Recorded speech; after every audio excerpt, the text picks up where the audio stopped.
Shalom Bapak Ibu Saudara sekalian, puji namanya Tuhan. Pada hari ini saya bisa kembali untuk menyampaikan sedikit kebenaran firman Tuhan, mungkin tepatnya sharing kebenaran firman Tuhan. Saya berharap Bapak Ibu Saudara semuanya dalam kondisi yang baik ya. Kalaupun mungkin ada di antara saudara yang Tuhan izinkan untuk isolasi mandiri, nikmati saja saudara. Tapi hati kita tetap percaya bahwa Tuhan gak pernah tinggalin kita. Pada masa-masa kita sendiri, Tuhan selalu ada dekat kita. Juga pada saat siang hari ini, pada saat saudara sedang menyaksikan atau mendengarkan kebenaran firman Tuhan, saudara harus yakin percaya bahwa ada Tuhan di samping kita, di kiri kita, kanan kita, depan kita, belakang kita, bahkan di dalam hidup kita. Oleh karena itu, pasang telinga baik-baik Bapak Ibu, karena saya percaya firman Tuhan yang akan saya bagikan, sharing yang akan saya bagikan kepada Bapak Ibu, akan memberkati Bapak Ibu Saudara semuanya. Amin. Nah, sebelum saya menyaksikan lebih banyak lagi tentang kebenaran firman Tuhan, saya teringat Bapak Ibu dengan satu film lama sebenarnya. Nah, film waktu saya masih kecil, di mana film ini menceritakan satu keluarga yang luar biasa. Mungkin saudara pernah nonton, kalau mungkin saudara seusia dengan saya gitu ya. Judul filmnya adalah Little House on the Prairie, yang diperankan oleh Michael Landon sebagai Pak Charles namanya. Pak Charles memiliki satu orang istri dan 3 orang anak yang masih kecil-kecil. Nah, di dalam episode pertama film ini mengisahkan bagaimana keluarga Pak Charles ini sedang berangkat dengan kudanya, dengan gerobak kecilnya gitu ya, menuju pada satu tempat yang dia nggak tahu tempat di mana yang dia harus tuju. Tapi dia berjalan saja sampai melewati padang belantara, melewati padang rumput, sampai akhirnya Pak Charles ini menemukan satu tempat di mana kayaknya cocok untuk mendirikan satu buah rumah di dalam kisah film itu. Kemudian dia dibantu dengan istrinya, dibantu dengan anak-anaknya, dia mengerjakan semua untuk pembangunan rumah kecilnya itu di padang belantara yang sepi ini Bapak Ibu ya. Singkat cerita akhirnya rumah ini jadi dengan satu pengorbanan yang luar biasa saya lihat. Karena apa?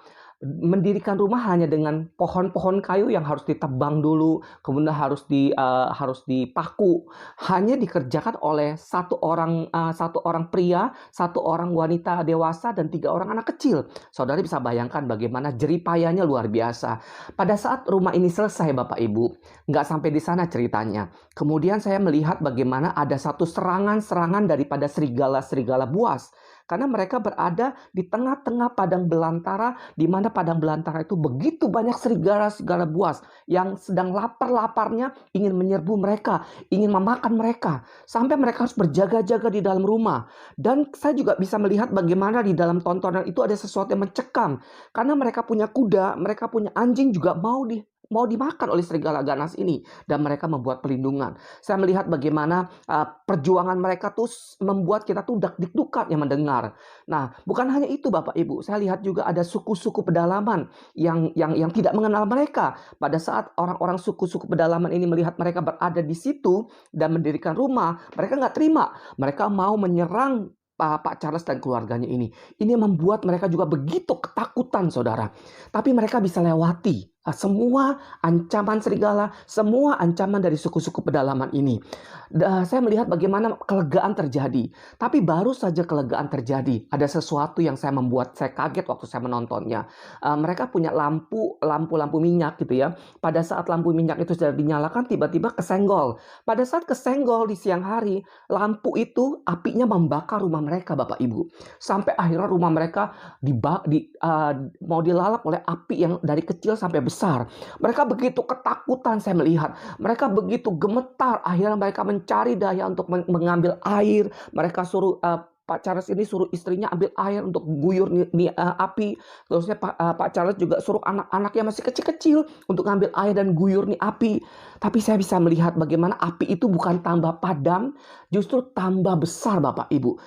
Dan mau menghanguskan rumah yang baru dibangun. Pada saat mereka menyerah, saya lihat pada saat mereka duduk berdua, akhirnya mereka berpegangan tangan, mereka hanya berserah sama Tuhan, mereka hanya menaikkan kepala mereka ke atas. Tiba-tiba saya melihat sesuatu yang ilahi terjadi Bapak Ibu. Dari atas, dari langit, turun hujan yang begitu lebat hujan ini gitu ya. Mereka bingung, kenapa hujan begitu lebat, padahal nggak ada tanda-tanda mau hujan. Hujan itu lebat mengguyur bumi dan mengguyur api yang sedang mau melalap rumah mereka.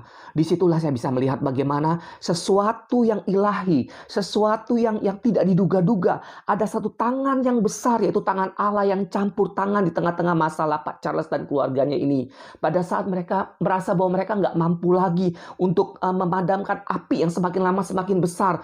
Mereka ngerti banget kekuatan mereka nggak seberapa. Karena kekuatan mereka yang kecil ini mereka sudah upayakan tapi tidak berhasil. Di saat mereka diam dan mengarahkan hati mereka kepada Tuhan yang ada di atas, pertolongan Tuhan tidak pernah terlambat, Bapak Ibu Saudara sekalian. Waktu saya menyaksikan film ini, saya begitu tergugah, saya begitu bersyukur sama Tuhan bahwa kita pun sama, Bapak Ibu, punya Tuhan yang dahsyat. Ada tangan yang besar yang kita nggak bisa lihat mungkin, yang sedang menolong kita. Saya nggak tahu apa yang menjadi masalah Bapak Ibu Saudara sekalian pada saat ini yang sedang mendengarkan firman Tuhan. Mungkin Bapak Ibu Saudara sekalian dalam kondisi yang terjepit gitu ya. Mungkin di antara saudara semuanya ada yang sedang berputus asa. Karena apa? Karena problem demi problem menimpa hidup saudara. Masalah demi masalah menimpa hidup saudara. Mungkin faktanya saudara melihat sesuatu di depan mata saudara. Mungkin tagihan-tagihan harus saudara bayarkan. Belum ada jalan keluarnya, belum ada solusinya gitu saudara. Mungkin saudara dalam kondisi, aduh Tuhan, kenapa saya mengalami yang seperti ini? Atau mungkin saudara juga sedang mengalami sesuatu keadaan saudara seperti di ujung tanduk. Saudara nggak punya kekuatan lagi. Saudara mau lari kemana? Mau lari ke keluarga nggak bisa. Mau lari ke saudara nggak bisa. Mau lari ke teman nggak bisa. Mau lari ke gereja nggak bisa. Saudara, saya mau bilang bahwa masih ada Tuhan, saudara. Mungkin saudara pada saat ini juga sedang bergumul di dalam sakit penyakit. Saudara terengap-engap dan iblis bilang, sebentar lagi kamu akan meninggal, sebentar lagi kamu tinggalkan istrimu dan anak-anakmu, sebentar lagi kamu akan tinggalkan suami dan anak-anakmu yang masih kecil. Mungkin begitu banyak himpitan, intimidasi daripada kuasa kegelapan yang coba menekan kamu sehingga imun kamu semakin lemah. Imun Bapak Ibu semakin lemah. Atau mungkin juga saudara semuanya sedang berada pada satu keadaan di mana saudara sedang mengalami satu krisis ekonomi, krisis keuangan. Saudara putus asa karena mungkin saudara dipotong gajinya 50% atau mungkin 70%. Saya mendengar ada beberapa teman saya pada masa-masa pandemik ini, Bapak Ibu, gajinya dipotong loh sampai 50%, sampai 70% gitu ya saudara. Secara manusia saya terenyuh gitu ya. Atau mungkin saudara juga sebagai big boss, sebagai pengusaha yang pada saat ini sedang bingung karena apa? Karena omset perusahaan saudara setiap bulan itu selalu turun dan minus, saudara. Tapi saya mau bilang Bapak Ibu Saudara sekalian, apapun juga yang sedang kita alami, apapun juga yang Bapak Ibu sedang alami, sedang jalani, faktanya berkata, yes, aku tidak punya jalan keluar. Tapi yuk kita lihat firman Tuhan yang terambil di dalam Mazmur 121 ayat 3, Bapak Ibu. Tapi saya akan bacakan di dalam terjemahan firman Allah yang hidup. Nah, firman Tuhan bilang begini di dalam Mazmur 121 ayat yang ketiga. Ia tidak akan membiarkan kita terantuk, yaitu Tuhan tidak akan membiarkan kita terantuk, tergelincir atau jatuh. Karena Tuhan selalu menjaga kita dan tidak pernah tertidur, Bapak Ibu. Yahweh sendiri, Allah sendiri yang akan memelihara kita. Ia akan membela kita. Ayat yang ke-6, Ia melindungi kita. Katakan siang dan malam, bukan hanya siang saja Tuhan melindungi kita, tapi firman Tuhan bilang, iya, Tuhan yang besar itu, tangan yang tidak kelihatan itu melindungi saudara, melindungi saya siang dan malam, berarti 24 jam yang kita lewati setiap hari di dalam pengawasan Tuhan, Bapak Ibu. Dan firman Tuhan juga bilang di ayat yang ke-7, Ia menjaga kita terhadap segala yang jahat dan Ia akan menjaga nyawa kita. Ayat yang ke-8, Ia menjaga kita kemanapun kita pergi dan Ia selalu mengawal kita. Saudara bisa lihat, itu Tuhan saudara. Itu Tuhan saya yang tidak pernah tertidur, yang tidak pernah terlelap, yang matanya mengawasi saudara dan saya siang dan malam. Bahkan Dia mengerti apa yang menjadi masalahmu, Dia mengerti apa yang menjadi masalah saya, Dia mengerti apa yang menjadi pergumulan hati saya, Dia mengerti apa yang menjadi problem hati saudara semuanya. Karena Tuhan melihat dan Tuhan memiliki satu jalan keluar. Tangannya tuh saudara siap diulurkan. Saudara tahu bahwa kita punya Tuhan, Bapa yang baik, yang tidak pernah tega melihat anaknya dalam kondisi nangis siang malam, mengeluh siang malam. Tuhan kita adalah Allah Bapa yang sangat-sangat sayang kepada saudara dan saya. Saya juga seorang bapak dari 2 orang anak, Bapak Ibu. Suatu saat saya pernah di kantor saya diberikan satu kue gitu saudara oleh teman kantor saya yang sedang berulang tahun.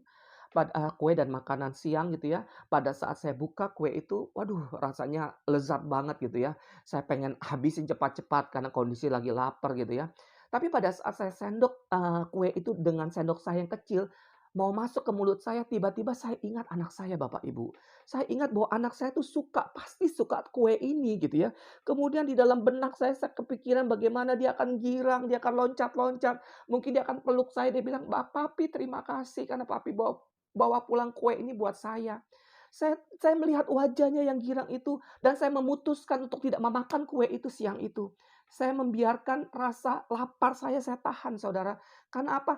Satu hal yang ada di dalam hati saya sebagai seorang bapak, saya mau memberikan kue yang terbaik ini buat anak-anak saya. Supaya apa? Supaya wajah mereka sukacita. Supaya apa? Supaya wajah mereka kegirangan. Supaya mereka bisa memeluk saya.